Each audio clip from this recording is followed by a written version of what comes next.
Good morning सर्वांना। तर आज सर्वात पहिले उठल्या उठल्या मस्त ब्रश वगैरे करून घेतला आणि थोडंसं फ्रेश झाले, कारण म्हटलं आंघोळ नंतर करायची होती मला।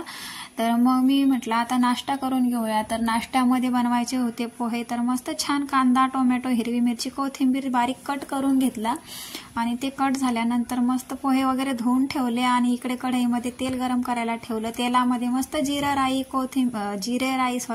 जिरे राई आणि आपलं कढीपत्ता टाकून घेतला होता, थोडे शेंगदाणे, आणि ते छान परतून घेतले। त्यानंतर कांदा टाकून घेतला होता, कांदा सुद्धा छान परतून घेतला मस्त लाल रंगावरती।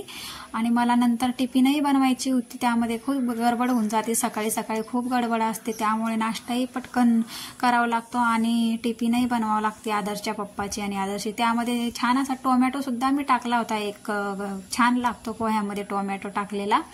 तर असे टोमॅटो टाकून सुद्धा छान होतात पोहे, मला तर खूप आवडतात। त्यानंतर मी हळद वगैरे मीठ टाकून घेतला आणि असे धुतलेले पोहे सुद्धा त्याच्यामध्ये टाकून घेतले आणि छान परतून घेतले। तर मस्त नाश्ता तयार झाला होता। आम्ही नाश्ता वगैरे करून घेतला। मी तर उभं राहूनच नाश्ता करत होते, कारण माझ्या मागे खूप कामं असतात, सकाळी सकाळी खूप गडबड असते, आदर्शचं पण आवरायचं, त्याच्या पप्पाचं सुद्धा आवरून द्यायचं।